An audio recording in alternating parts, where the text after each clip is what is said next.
توجہ اب قبروں کے کتبے پر نہ تھی بلکہ اس کے چہرے پر تھی۔ قریب جا کر میں نے مسکراتے ہوئے کہا، بھیا بہت پریشان ہو؟ ایک نڈھال سی کمزور سی آواز مجھے سنائی دی۔ مسکراتے نہیں ہیں۔ اس کی اس بات نے یکدم میرے لبوں کی گویائی چھین لی۔ ایک طویل خاموشی وہاں پھیلی رہی۔ تب مجھے احساس ہوا کہ اس کی یہ بات درست ہے اور سچ ہے۔ قبروں میں لیٹے ہوئے انسان بھی خاموش ہیں اور شاید یہ اس جگہ کا اثر تھا جس نے اسے کی ایسی کیفیت بنا رکھی تھی۔ میں نے کچھ دیر خاموش بیٹھا رہا اور پھر واپس آ گیا۔ واپسی کے بعد دھیان اس کے علاوہ کسی اور طرف جاتا ہی نہ تھا۔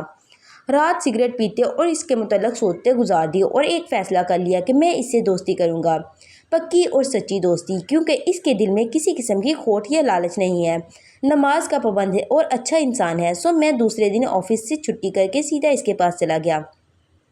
اسے میری موجودگی کا احساس ضرور تھا لیکن خاموشی کے ساتھ اپنے کام میں لگا رہا۔ میں اس کے چہرے کے ساتھ ساتھ اس کے ہاتھ کی مہارت کو دیکھتا رہا۔ چند دنوں میں مجھ پر بھی ایسا اثر ہوا کہ جب تک وہاں بیٹھا رہتا بالکل خاموش رہتا۔ ہنسنا تو دور کی بات، میں اونچی آواز سے اس میں بات بھی نہیں کرتا تھا۔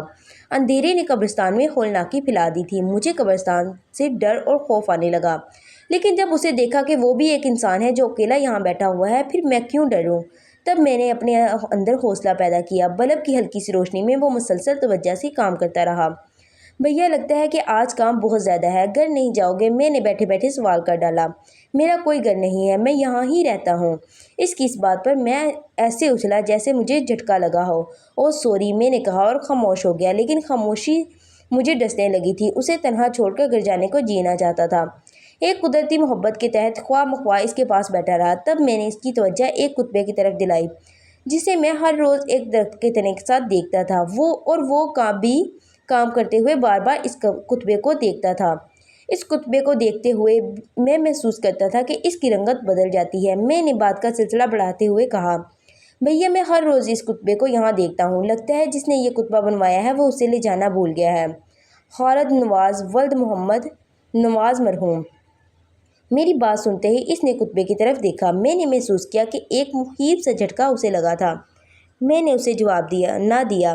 کئی لمحات تک اسے کتبے کو دیکھتا رہا، پھر خاموشی سے کام کرنے لگا۔ کافی دیر تک طویل خاموشی پھیلی رہی۔ تب اس نے قبرستان کی ایک طرف دیکھا اور کام چھوڑ دیا۔ یوں کھڑا ہو گیا جیسے کوئی اہم چیز اسے دکھائی دی ہو۔ میں نے بھی اس کی سمت دیکھا۔ جدھر وہ دیکھ رہا تھا تو میں بھی چونک سا گیا، میرا وجود لرز گیا۔ قبرستان میں سے کسی کا وجود دیکھ کر دل کو جھٹکے لگے، حالانکہ میری موجودگی میں اس قبرستان میں کوئی گیا نہ تھا۔ پھر یہ سفید لباس والا، میری نظریں بھی اس سفید لباس والے بزرگ پر براجمان ہو گئی جو آہستہ آہستہ بنا آہٹ کے ہمارے قریب آ گیا۔ ہمارے قریب پہنچ کر اس نے ایک گہری نظر اس لڑکے پر ڈالی، اس کے بعد ویسی ہی نظروں سے مجھے دیکھا۔ نہ جانے کیوں اس کے دیکھنے کا انداز مجھے اچھا نہ لگا۔ یوں لگا جیسے وہ کوئی انسان نہ ہو، کسی اور مخلوق سے اس کا تعلق ہو۔ وہ بزرگ ضرور تھا لیکن اس کے چہرے پر غضب کا روپ تھا۔ سرخ سیب کی مانند رنگت، تیکھے نقوش، سفید ریش، سفید زلفیں اور سفید لباس، کوئی اللہ والی ہستی تھی۔ اس نے سلام کے علاوہ کوئی کلام نہ کیا، ہاتھ آگے بڑھایا اور لڑکے کے ہاتھ میں ایک کاغذ کا ٹکڑا تھما دیا جسے کانپتے ہاتھوں سے لڑکے نے پکڑا۔ اس کے بعد وہ بنا آہٹ کے قدموں میں واپس قبرستان کے اندھیرے میں روپوش ہو گیا۔ جب تک وہ ہمیں دکھائی دیتا رہا ہم اسے دیکھتے رہے۔ میں نے محسوس کیا کہ وہ لڑکا کاغذ کھولنے سے گھبرا رہا ہے۔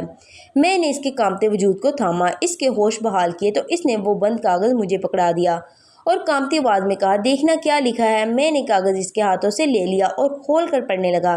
نور الدین ولد خیر الدین، عمر 65 برس، تاریخ وفات 6 جنوری 1994۔ جنوری کے لفظ نے میرے پورے وجود کو لرزا دیا، یوں جیسے میں بالکل نڈال ہو گیا تھا۔ اس کی ایک بہت بڑی وجہ 3 جنوری تھی۔ آج 3 جنوری تھی اور کاغذ پر 6 جنوری 1994 لکھا۔ نہ جانے کیوں اس نے ایک گہرا سانس لیا اور کاغذ میرے ہاتھوں سے جھپٹ لیا اور پھر ایک پتھر کی سل نور الدین کے نام کے کھودنے لگا۔ میں محو حیرت میں ڈوبا، ابھی تک انہی سوچوں میں کھویا تھا کہ موت سے قبل کتبہ لکھوایا جا رہا ہے۔ آج میری قوت گویائی بالکل سلپ ہو گئی، چہرے کی رنگت ماند پڑ گئی، وجود نڈال اور بے جان سا ہو گیا۔ خالد نواز، ولد محمد نواز مرحوم، یہ میرا نام ہے۔ اس لڑکے کی آواز میرے کانوں سے ٹکرائی۔ میں تو خوف سے اچھلا، کیا اس سے آگے زبان کو حرکت نہ دے سکا۔ درخت کے تنے کے ساتھ لگا کتبہ کو گھونڈنے لگا۔ نام واضح صورت میں مجھے دکھائی دینے لگا۔ ایک نظر میں کتبے کو دیکھتا اور ایک نظر اس لڑکے کو جو کام میں مگن تھا۔ تمہارا نام؟ بمشکل میں نے کہا۔ ہاں، یہ میرے نام کا کتبہ ہے، انہی بزرگ نے مجھ سے لکھوایا ہے، لیکن موت کی ڈیٹ وہ خود لکھیں گے۔ کیا؟ مجھ سے بولنا مشکل ہو رہا تھا۔ حلق جیسے بالکل خشک ہو گیا۔ اس کے لبوں پر طویل خاموشی، چہرے کی پیلی رنگت، زمانے والوں سے علیحدگی کا مطلب میں چند لفظوں میں ہی سمجھ گیا تھا۔ اس نے اپنا کام چھوڑ دیا تھا، شاید وہ آج تمام کہانی سنا دینا چاہتا تھا۔ وہ سمجھ گیا تھا کہ میں نے اس سے دوستی کیوں بڑھائی ہے۔ بھیا 3 ماہ قبل کا واقعہ ہے۔ یہ بزرگ پہلی دفعہ مجھے قبرستان میں دکھائی دیے تھے۔ اس رات بہت لمبا قیام انہوں نے میرے پاس کیا تھا، حالانکہ میں سرے شام ہی کام بند کر کے دنیا کی رونقوں میں کھو جایا کرتا تھا۔ یہ پتھر تراش کر نام لکھنا ہماری روزی کا سلسلہ ہے۔ مجھے اس بات سے کوئی غرض نہ تھی کہ کون مرا ہے، مجھے تو کام چاہیے تھا۔ ان بزرگوں نے میرے پاس قیام کے دوران کہا، کل تجھے ایک کتبہ لکھنے کے لیے دوں گا، کام کے پیسے مجھے یہیں پڑے مل جائیں گے۔ میں خوش ہو گیا۔ میں نے یہ نہ سوچا کہ یہ بزرگ کہاں سے آئے ہیں، رات کی تاریکی میں قبرستان میں کیا کر رہے تھے۔ اس طرح میرا دھیان ہی نہ گیا۔ بزرگ مجھے کام کہہ کر قبرستان کے اندھیرے میں گھستے چلے گئے اور وہ وہیں کہیں روپوش ہو گئے۔ ان کے جانے کے بعد میں نے سامان سمیٹا اور دنیا کی رونقوں میں کھو گیا۔ فلمیں دیکھنا میرا بچپن سے شوق تھا، ہر نئی فلم میں پہلے ہی روز دیکھ لیا کرتا تھا۔ گانوں کا بہت شوقین تھا، اس قدر کہ ایک روز میں نے ٹیپ ریکارڈ یہاں اپنے پاس قبرستان میں رکھ لیا، لیکن کسی نے سختی سے منع کر دیا کہ یہ قبرستان ہے، یہاں گانے سننا اچھا نہیں۔ تب یہ شوق اپنے کمرے میں جا کر پورا کر لیتا۔ آج رات چلتے چلتے نہ جانے کیوں دھیان بابا کی طرف چلا گیا۔ ایک انجانے سے خوف نے سر ابھارنا شروع کر دیا۔ حالانکہ رات کا کتنا پہر میں نے ان کے ساتھ گزارا تھا، ذرا بھی خوف نہ آیا تھا، لیکن راستے میں چلتے چلتے خوف میرے وجود میں بڑی جڑیں مضبوط کرنے لگا کہ وہ بزرگ کون تھے، قبرستان میں کیسے آئے اور کہاں جا کر روپوش ہو گئے۔ بس اسی خوف کے تحت میں نے اپنی سانسوں کو رکتا محسوس کیا، کبھی وجود پر چمکتا پسینہ صاف کرتا اور کبھی چونک کر مڑ مڑ کر پیچھے دیکھتا کہ کہیں وہ مجھے پکڑ نہ لے۔ آج میں نے بھی فلم نہ دیکھی تھی۔ کمرے میں پہنچتے ہی ٹھنڈے پسینے آنے لگے۔ بزرگ کا چہرہ بار بار نظروں کے سامنے آتا اور مجھے خوفزدہ کر کے غائب ہو جاتا۔ رات کے کسی پہر میں نے محسوس کیا کہ بخار کی حدت بڑھتی جا رہی ہے، وہ جو وجود نڈال ہونے لگا تھا۔ صبح جب اٹھا تو کام پر جانے کی بجائے ڈاکٹر کے پاس جانا پڑا۔ 104 بخار، یہ لفظ سن کر میں کانپ گیا۔ ڈاکٹر نے مجھے آرام کرنے کو کہا اور میں بھی آرام کرنا چاہتا تھا، لیکن واپسی پر بزرگ کی بات یاد آئی کہ وہ آج کسی کا نام دینے والے تھے لکھنے کے لیے۔ پیسوں کی ہوس دل میں ابھری تھی تو بخار کی پرواہ کیے بغیر قبرستان جا پہنچا۔ تمام دن فارغ ہی رہا۔ بزرگ نہ آئے، درخت کے سائے تلے لیٹا رہا اور شاید سو بھی گیا تھا، کیونکہ جب آنکھ کھلی تو سورج اپنی لمبی مسافت طے کر کے غروب ہو رہا تھا۔ سورج ڈوبتے ہی سائے پھیلنے لگے۔ ہو سکتا تھا کہ بزرگ کا انتظار کیے بغیر ہی میں واپس چلا آتا، لیکن میرے وجود نے اتنی ہمت ہی نہ کی کہ میں اٹھ کر بیٹھ جاتا۔ چلنا تو دور کی بات تھی، بیٹھنا بھی مشکل ہو رہا تھا۔ اندھیرا پھیلنے لگا، ایسے جیسے قبرستان پر کوئی کالی چادر بچھا دی ہو۔ قدرتی خوف میرے اندر سرایت کرنے لگا۔ جہاں پر روز بیٹھا کرتا تھا، اب انہی قبروں سے خوف آنے لگا تھا، ایسے جیسے قبرستان کے تمام مردے نکل کر میرے گرد گھیرا تنگ کر لیں گے۔ یہ ایسا خوف تھا کہ میں اٹھا اور واپسی کا ارادہ کیا ہی تھا کہ ایک آواز سنائی دی، خالد نواز۔ اپنا نام کسی کی زبان سے سن کر میرے قدم رک گئے۔ ایک طویل سرزہ وجود میں پیدا ہو گیا، جیسے بت بن گیا تھا۔ کسی کا قدم رک ایک طویل لرزش وجود میں پیدا ہوئی، جیسے بت بن گیا تھا۔ کسی کے قدموں کی آہٹ مسلسل مجھے قریب آتی سنائی دے رہی تھی۔ میں پسینے میں بھیگنے لگا۔ بزرگ پیچھے سے چلتے ہوئے میری نظروں کے سامنے آ کھڑے ہوئے۔ ان کی آنکھوں میں عجیب سی وحشت تھی کہ میں تھر تھر کانپنے لگا۔ مجھے وہ انسان دکھائی نہ دے رہے تھے، ایک جن بھوت کا تصور آنکھوں کے سامنے تھا۔ گھبرا رہے ہو مجھ سے؟ ان کی آواز مجھے سنائی دی۔ میں اپنے حواس درست کرنے لگا، کوشش کرتا رہا، لیکن میرا وجود نڈال ہوتا رہا۔ بولنے اور جواب دینے کی قوت نہ تھی۔ بزرگ نے میری ہی بے بسی پر سے فائدہ نہ اٹھایا، بالکل خاموشی سے ایک کاغذ میرے ہاتھوں میں تھما دیا اور واپس قبرستان کی طرف پلٹ گیا۔ مجھے پیچھے دیکھنے کی ہمت نہ ہوئی۔ آگے بڑھا اور دوڑنے لگا۔ عجیب کشمکش میں تھا، دوڑتے دوڑتے بھی اس بزرگ کے وجود کو اپنے پیچھے محسوس کر رہا تھا۔ کسی کے قدموں کی چاپیں میرے تعاقب میں تھیں۔ بمشکل اپنے کمرے تک پہنچا تو سامنے گاؤں کی ایک دوست کو پریشان حال پایا۔ تو تم کب آئے؟ میں نے اسے دیکھتے ہوئے اپنے حواس درست کرتے ہوئے کہا، تقریباً دوپہر 12 بجے پہنچا ہوں۔ اس نے مجھے تھامتے ہوئے کہا، تجھے تو تیز بخار ہے۔ میں بولا ہاں ہلکا سا بخار ہے، اتر جائے گا، میں نے نارمل ہوتے ہوئے کہا۔ لیکن تم بیمار کب سے ہو؟ چلو ڈاکٹر کے پاس لے چلوں۔ اس نے کہا نہیں نہیں میں ٹھیک ہو جاؤں گا، تم سکون سے بیٹھو۔ میں نے اسے چارپائی پر بٹھاتے ہوئے کہا، خود بھی چارپائی پر بیٹھ گیا۔ کاغذ کا ٹکڑا میری مٹھی میں بند تھا۔ خوف کم ہوتا تو میں اسے کھولتا۔ دوست کے آنے کا فائدہ مجھے یہ ہوا کہ میں کچھ دیر کے بعد تقریباً پورا تو نہ صحیح کافی حد تک خوف میرے دل سے اتر چکا تھا۔ کہاں تھے؟ صبح سے میں نے پورا شہر چھان مارا لیکن تم دکھائی نہ دیے۔ فیکٹری چھوڑ دی ہے تم نے؟ اس نے متحرانہ لیکن غمزدہ انداز میں کہا۔ ہاں یار میں نے فیکٹری چھوڑ دی ہے، اب چند ماہ سے نیا کام کر رہا ہوں، میں نے پرسکون لہجے میں جواب دیا۔ میں نے محسوس کیا کہ میرا بخار آہستہ آہستہ کم ہو رہا ہے۔ نڈال وجود صحیح طرح سے حرکت کرنے لگا تھا۔ یہ سب خوف کی وجہ سے ہوا تھا جو اب کم ہو گیا تھا۔ تم سناؤ گاؤں والے کیسے ہیں؟ گلی محلے والے ٹھیک ہیں؟ نصر، شبیر، وقار سب ٹھیک ہیں نا؟ میں نے اپنے قریبی دوستوں کے نام لیتے ہوئے کہا۔ ہاں سب ٹھیک ہیں۔ اس کا لہجہ ابھی تک غمزدہ تھا، حالانکہ میرا یہ دوست اتنا ہنسایا کرتا تھا کہ پیٹ میں بل پڑ جایا کرتے تھے۔ میں نے اندازہ لگایا کہ اس کے ساتھ کوئی بہت بڑا بھیانک واقعہ گزرا ہے۔ چہرے کی رنگت پھیکی تھی، لبوں پر خاموشی تھی۔ بتا یار اصل بات کیا ہے؟ یوں یکدم شہر میں کیسے نازل ہوئے؟ اس بار میں نے بالکل سیریس ہو کر کہا۔ کیا گاؤں میں یا تمہارے گھر میں کوئی پریشانی ہے؟ نہیں نہیں میرے گھر میں کوئی پریشانی نہیں ہے، وہ تمہارے گھر۔ وہ بولتا بولتا رک گیا۔ ایک مہیب جھٹکا میرے دل کو لگا، ایسے جیسے ابھی دل بند ہو جائے گا۔ ہاں بول کیا ہوا میرے گھر؟ منتشر الفاظ میں نے پوچھا۔ کب سے تجھے تلاش کر رہا ہوں، آخری بار باپ کا منہ دیکھ لیتا۔ وہ یہ بات کہتے کہتے رو دیا۔ کیا میرا باپ مر گیا؟ ان الفاظ کے ساتھ ہی میرا ذہن چکرانے لگا۔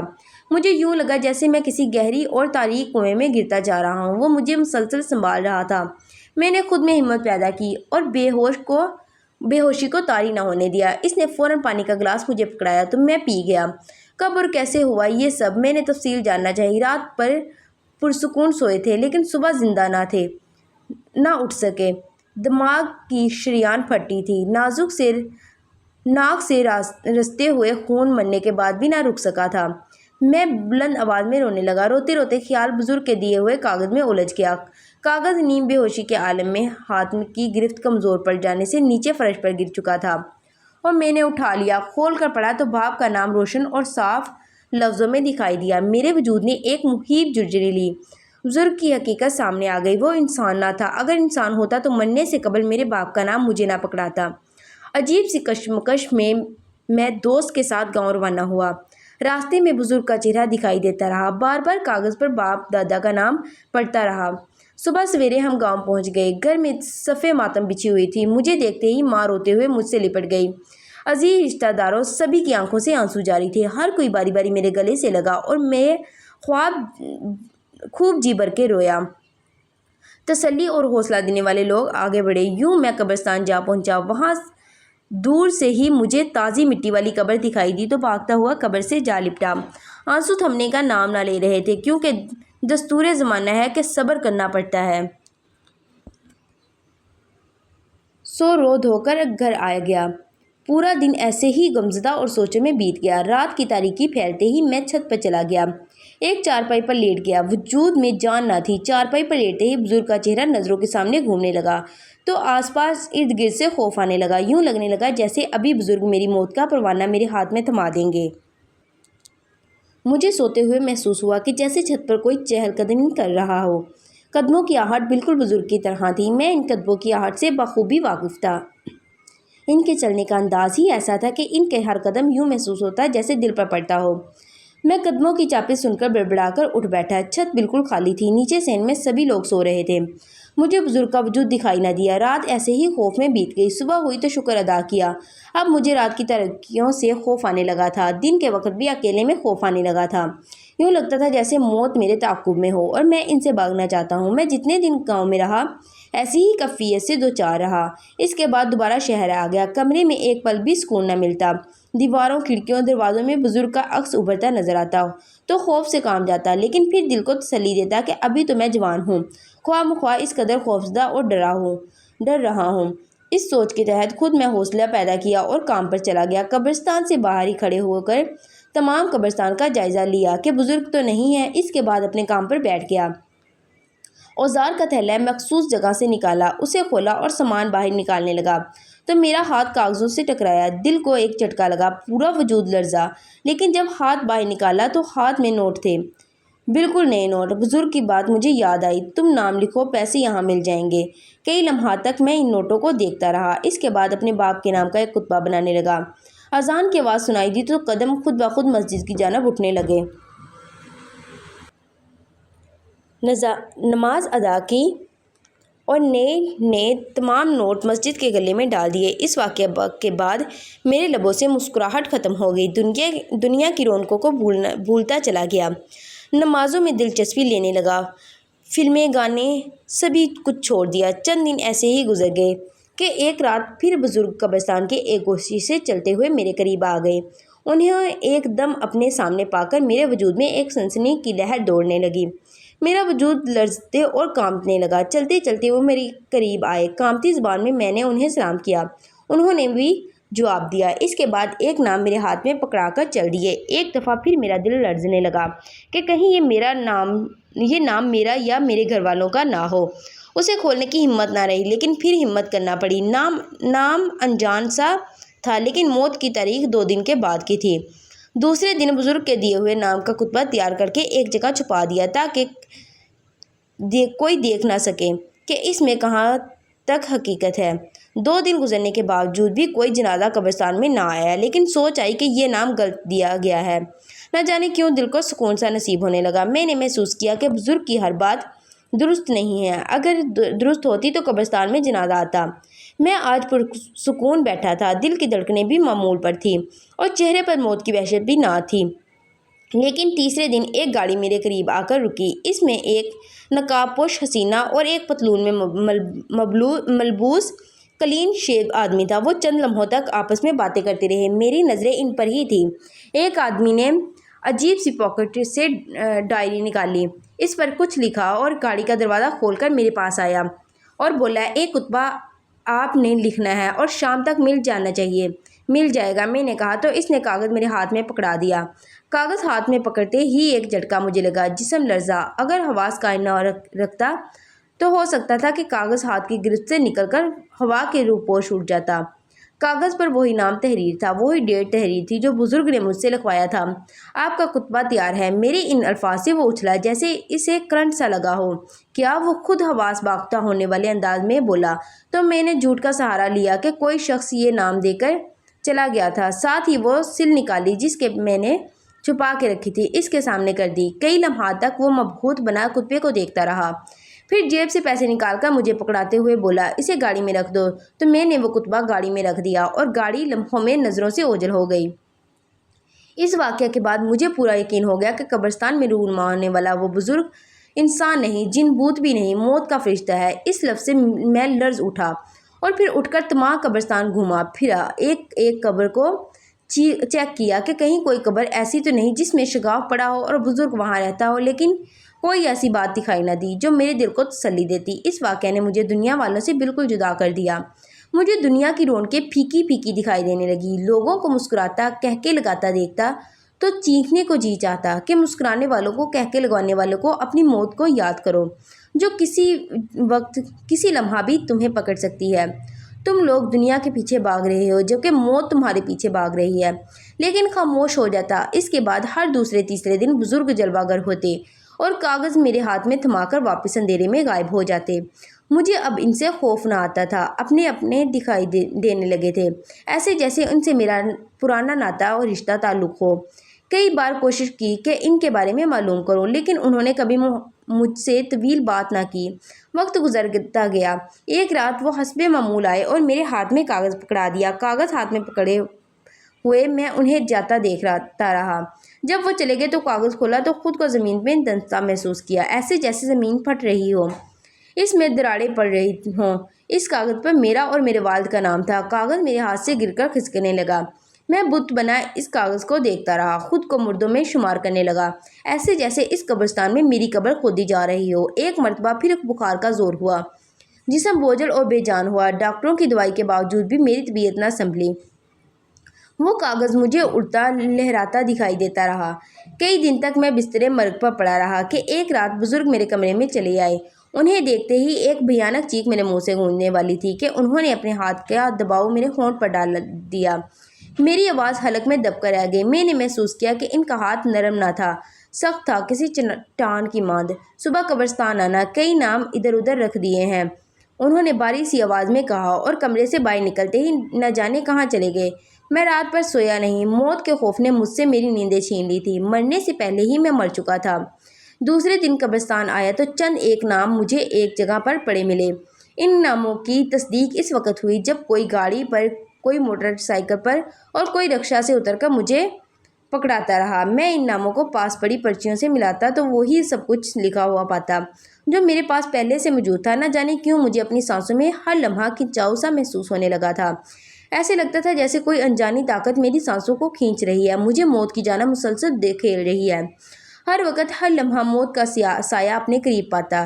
جو نام مجھے ملے تھے میں نے لکھ دیے، پھر اپنا نام بھی ایک سل پر تراشنے لگا۔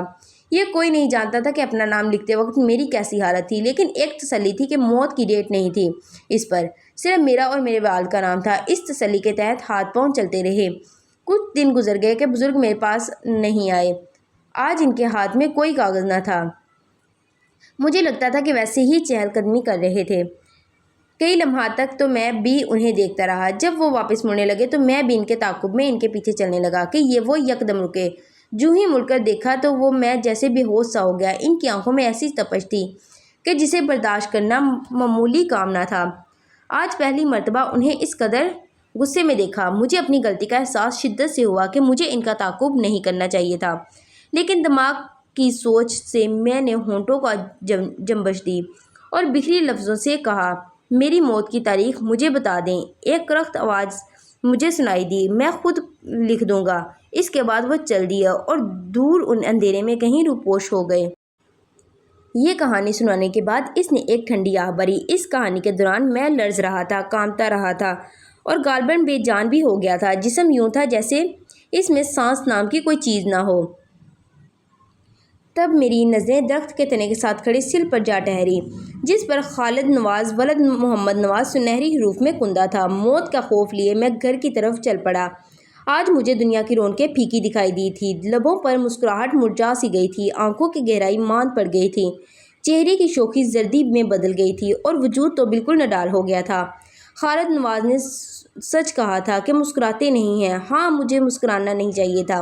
موت کو یاد کرنا چاہیے جو ہر لمحہ ہمارے پیچھے بھاگ رہی ہے، جس سے ہمارا دامن چھڑانا ناممکن ہے۔ آج رات آنکھوں میں بیت گئی، سوچتے گزر گئی۔ کبھی بزرگ کا چہرہ نظروں کے سامنے آ کر خوفزدہ کرتا اور کبھی خالد کا معصوم زرد چہرہ رونے پر مجبور کرتا، جس کا نام مردوں میں شمار ہو چکا تھا۔ موت کا پروانہ اسے مل چکا تھا، لیکن آخر وہ قبرستان میں گھومنے اور روپوش ہونے والے بزرگ کون ہیں؟ ان کا کس مخلوق سے تعلق ہے؟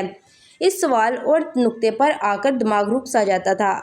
آگے کی خبروں سے کیسے واقف ہیں؟ آفس کے بعد میرا ٹھکانہ قبرستان ہوتا۔ تاریک رات کی تنہائیوں میں اس کے پاس بیٹھا رہتا ہے اور اسے دیکھتا رہتا ہے۔ ایک رات اس نے مجھ سے کہا، بھیا آج میرا دل ڈوب رہا ہے، یوں لگ رہا ہے کہ جیسے میری سانسیں میرے وجود پر باری ہو رہی ہوں۔ دماغ بوجھل اور کسی انجانے دباؤ میں گرفتار ہے۔ صبح سے اب تک کئی بار آنکھوں کے سامنے اندھیرا چھاتا دکھائی دیا، ایسے جیسے سورج کے سامنے گہرے سیاہ بادل چھاتے اور ہٹتے رہتے ہیں۔ میں نے اس کی باتیں سن کر آسمان کی طرف نگاہ دوڑائی۔ آسمان بالکل شفاف تھا، ستاروں کے کئی جھرمٹ پھیلے دکھائی دیے تھے۔ بادل کا کوئی بھی آوارہ ٹکڑا بھولا بسرا دکھائی نہ دیا تھا۔ میں نے کہا، خالد یہ تمہارا وہم ہے اور کچھ نہیں، لیکن وہ خلاؤں میں گھڑتا ہوا بے دلی اور کھوکھلے پن سے بولتا رہا، بھیا کسی کام کا بوجھ مجھ پر بڑھتا جا رہا ہے۔ میں نے اسے چھوا تو محسوس ہوا جیسے اس کا جسم برف میں ڈھکا ہوا ہو۔ فوراً سڑک پر آیا اور رکشہ رکوایا اور اسے ہسپتال لے گیا۔ اس پر نیم بے ہوشی کا دورہ پڑا تھا جو بڑھ رہا تھا۔ ڈاکٹروں کو بھی اس کی بیماری سمجھ نہ آ رہی تھی۔ ایک ڈاکٹر کی آواز سنائی دی، اسے کسی قسم کی بیماری نہیں ہے، یہ موت کی گرفت میں ہے۔ یہ لفظ سنتے ہی میرا دماغ چکرانے لگا، آنکھوں کے سامنے اندھیرا پھیلنے لگا۔ کچھ سمجھ نہ آ رہا تھا کہ کیا کروں۔ بار بار اس کے بیڈ کے پاس جاتا، اس کی حالت ٹھیک ہونے کی بجائے بگڑتی جا رہی تھی۔ کھلی آنکھیں اب بند ہو گئی تھیں۔ میں بھاگتے ہوئے ہسپتال سے باہر نکلا، رکشہ پکڑا اور قبرستان جا پہنچا۔ میں کچھ دیکھنا چاہتا تھا۔ وہاں دور سے ہی مجھے درخت کے ساتھ وہ سفید لباس والے بزرگ دکھائی دیے۔ وہ خالد نواز کے خطبے پر کچھ لکھ رہے تھے۔ میں مبہوت بنا انہیں دیکھتا رہا۔ کئی لمحات تک وہ تنے کے پاس بیٹھے رہے، پھر اٹھے اور دور اندھیروں میں جا کر روپوش ہو گئے۔ میرے دل کی دھڑکنیں تیز تھیں، سانسیں اس قدر بے ترتیب تھیں کہ جیسے کوسوں میل بھاگ کر آیا ہوں۔ پھر اپنے آپ کو دلاسا دیا، حوصلہ پیدا کیا اور بوجھل قدموں سے درخت کے تنے کے قریب چلا گیا۔ خطبے پر 8 فروری 1994 لکھا ہوا تھا۔ میرا دماغ چکرا گیا۔ کلائی میں بندی گھڑی پر تاریخ دیکھی، 7 فروری تھی اور وقت رات کے تقریباً 11:15 بج رہے تھے۔ اوف خدایا، صرف پون گھنٹہ خالد کی زندگی تھی۔ میں ہلنے جلنے سے قاصر ہو گیا تھا، اپنا آپ بھول گیا۔ میں کہاں ہوں؟ میرا اپنا وجود مجھ پر بھاری ہو گیا، سانسوں کا کھنچاؤ بڑھتا گیا۔ درخت کے تنے کے ساتھ ہی چکرا کر گر پڑا۔ ہوش آیا تو فجر کی اذانیں ہو رہی تھی۔ گھڑی پر نظر دوڑائی، 8 فروری دکھائی دیا۔ دل کانپ کر رہ گیا، آنکھیں بہنے لگی۔ خالد کا معصوم چہرہ نظروں کے سامنے گھومنے لگا، چند ماہ کے ساتھ آنسوؤں میں بہنے لگے۔ ڈگمگاتے قدموں کے ساتھ مسجد جا پہنچا، وہاں گڑ گڑا کر خدا سے اس کی زندگی کی اور مغفرت کی دعا اس لیے کی کہ وہ میری جان بن گیا تھا۔ دنیا میں وہی مجھے عزیز تھا، وہی اپنا دکھائی دیا۔ اس کی صورت دل میں بسی ہوئی تھی۔ نماز سے فارغ ہو کر ہسپتال جا پہنچا۔ خالد کا بیڈ خالی تھا۔ ایک جھٹکا لگا، میں جان گیا تھا کہ وہ کہاں ہے۔ کسی سے پوچھنے پاگل پن تھا، جسم بے جان سا بوجھل تھا، قدموں سے مردہ خانہ کی جانب بڑھنے لگا۔ مجھے کسی کا ہوش نہ تھا، صرف اس کا مردہ چہرہ نظروں کے سامنے تھا۔ میں ڈگمگاتے قدموں سے آگے بڑھ رہا تھا کہ کسی نے میرے کندھے پر ہاتھ رکھا۔ میں چونکتے ہوئے پیچھے دیکھا تو ایک بزرگ تھے۔ اس بیڈ والے مریض کو تم لے کر آئے تھے؟ انہوں نے غمگین لہجے میں کہا۔ ہاں، میں ہی اسے لایا تھا، میں نے روتے ہوئے کہا۔ پھر لاوارثوں کی طرح چھوڑ کیوں گئے؟ اس بار ان کا لہجہ ترش تھا اور میرا بازو کھینچتے ہوئے ایک طرف لے گئے۔ دور بہت دور ایک برآمدے میں اسٹریچر پر کوئی سفید چادر کے نیچے لیٹا دکھائی دیا۔ اسے دیکھتے ہی میں بے جان سا ہو کر لڑکھڑا گیا۔ بزرگ نے مجھے دلاسا دیا اور میں بوجھل چلتا اسٹریچر کے قریب پہنچا۔ ہمت نہ ہو رہی تھی کہ اس کے سامنے سے سفید چادر ہٹاتا۔ بزرگ نے ہی یہ کام کر دکھایا۔ اس کا چہرہ مجھے دکھائی دینے لگا، وہ مردہ رنگت تھا، ایسے لگا جیسے میٹھی نیند سو رہا ہو۔ میں اس کے اوپر جھک گیا، اسے جھنجھوڑنے لگا، لیکن کچھ فائدہ نہ ہوا۔ اسے شاید میری چیخیں سنائی نہ دے رہی تھی، شاید میری آنکھوں کے آنسو نہ دیکھ پا رہا تھا۔ کئی لمحات ایسے ہی بیت گئے کہ بابا کی آواز سنائی دی، بیٹا کب تک اسے یہاں رکھو گے؟ جہاں لے جانا ہے لے جاؤ۔ بابا نے درست کہا تھا، وہ لاوارث تو نہ تھا۔ گھر میں اس کی ماں اور بہن بھائی تھے۔ میں نے ایمبولینس کا انتظام کیا، اس کے مردہ وجود کو ایمبولینس میں لٹایا اور ایمبولینس چل دی۔ اس کے گاؤں میں جانتا تھا، اس نے اپنے گاؤں شہر کا تمام راستہ مجھے آگاہ کر دیا تھا۔ بہت بڑا گاؤں نہ تھا کہ اس کا گھر ڈھونڈنا مشکل ہوتا۔ ایمبولینس قبرستان کے قریب سے گزرنے لگی تو میں چیخ اٹھا، پلیز رکو۔ ڈرائیور نے گاڑی روک دی۔ میں دیوانوں کی طرح قبرستان کی طرف بھاگا، درخت کے تنے سے لگے خطبے کو اٹھایا اور گاڑی میں لے آیا۔ گاڑی دن بھر سفر کرتی رہی۔ سورج ڈھلنے سے پہلے ہی ایمبولینس اس کے گاؤں پہنچ گئی۔ جو بھی لاش دیکھتا اس کے گھر والوں کو بتانے بھاگ جاتا۔ وہاں قیامت صغریٰ برپا ہو گیا۔ چیخوں سے فضائیں گونجنے لگیں، آنسوؤں سے زمین تر ہونے لگی۔ ہر کوئی اس کی موت کا سبب پوچھتا، لیکن میں خاموش رہا۔ رات بھر خالد نواز کے میت گھر میں رہی اور رات کو ہی میں نے تمام تفصیل گاؤں والوں اور گھر والوں کو بتا دی اور وہ خطبہ بھی سامنے کر دیا جو اس نے اپنے ہاتھوں سے خود تیار کیا تھا۔ لوگوں کے دل پھٹنے لگے، ہر آنکھ اشکبار تھی۔ دوسرے دن اسے دفن کر دیا گیا۔ اس کی قبر پر خطبہ میں نے اپنے ہاتھوں سے لگا دیا۔ آج 9 فروری تھی۔ اسے مرے ہوئے ایک دن گزر گیا تھا، کیونکہ وہ قبر پر موجود سل یہی بتاتی تھی۔ میں خالد نواز کا قصہ کسی صورت بھول نہ پایا۔ ہر وقت، ہر لمحہ اس کی صورت آنکھوں کے سامنے رہتی۔ مجھے قبرستانوں سے خوف آنے لگا، اس جگہ سے خوف آنے لگا جہاں رات کی گھڑیاں اس کے پاس بیٹھ کر گزارا کرتا تھا۔ کئی دن بیت گئے، میں قبرستان نہ گیا۔ آج نہ جانے کیا ہوا کہ قدم خود بخود قبرستان کی جانب اٹھنے لگے۔ مجھے یوں لگتا تھا جیسے کوئی مجھے کھینچتے ہوئے قبرستان لے جا رہا ہو۔ رات کی تاریکی پھیلی ہوئی تھی، سڑک پر اکا دکا گاڑیاں نکل رہی تھیں۔ میں مدہوشی کے عالم میں قبرستان کی جانب بڑھ رہا تھا۔ قبرستان سے باہر مجھے وہی بزرگ درخت کے تنے کے ساتھ دکھائی دیے۔ انہیں دیکھتے ہی ایک لرز میرے وجود نے کھایا۔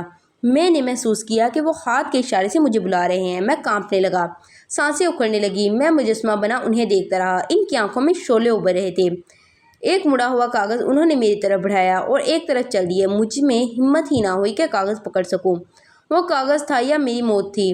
دماغ کو ایسے جھٹکا لگا جیسے پاگل ہو گیا ہو، لیکن میں پاگل نہ ہوا تھا، حرکتیں پاگلوں جیسی کرنے لگا تھا۔ لیکن شاید یہ میری موت کا پروانہ یا پھر کسی اور کی موت کا پروانہ۔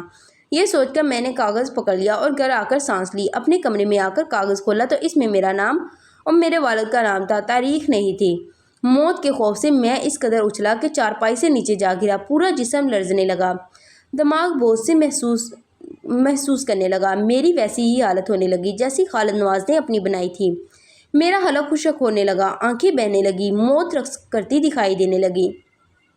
کسی وقت کسی بھی لمحہ موت کے آغوش میں جا سکتا تھا۔ میں موت سے کب تک بھاگوں گا؟ یہ مجھے پکڑ لے گی۔ اپنے گھر میں سفید کپڑے والے بزرگ کا سایہ پاتا ہوں، لیکن وہ میرے قریب نہیں آتے۔ سگریٹوں کے دھوئیں میں خود کو تحلیل ہوتے دیکھتا رہتا ہوں۔ کسی بھی لمحہ اس دھواں کی مانند بکھر سکتا ہوں۔ موت کے تصور سے لرز جاتا ہوں، لیکن کب تک؟ مجھے اپنی قبر دکھائی دے رہی ہے۔ سفید کفن کو اپنے جسم پر لپٹا ہوا دیکھ رہا ہوں۔ دونوں ہاتھ خالی ہیں، بالکل تہی دامن ہوں۔ دنیا کے پیچھے بھاگتا رہا ہوں، دنیا کی رونقیں، دنیا کی شوخیوں، دنیا کے قہقہے اور دنیا کے حسین لوازمات کو قابو کرتے کرتے آج خود کے موت کے قابو میں جانے والا ہوں۔ کسی وقت بھی میری سانسیں میرے وجود کو کھوکھلا چھوڑ کر نکل سکتی ہیں۔ کسی بھی لمحے میری زبان پر طویل خاموشی چھا سکتی ہے اور ہمیشہ ہمیشہ کے لیے میرا وجود لوگوں کے لیے ایک یاد بن کر رہ جائے گا۔ قارئین کے لیے ایک پیغام چھوڑے جا رہا ہوں۔ خدا کے لیے اس کہانی سے اپنا کردار محسوس کریں، کسی کاغذ پر اپنا نام بھی لکھا ہوا محسوس کریں، کیونکہ یہ حقیقت ہے اور حقیقت کا سامنا کرنا ہے۔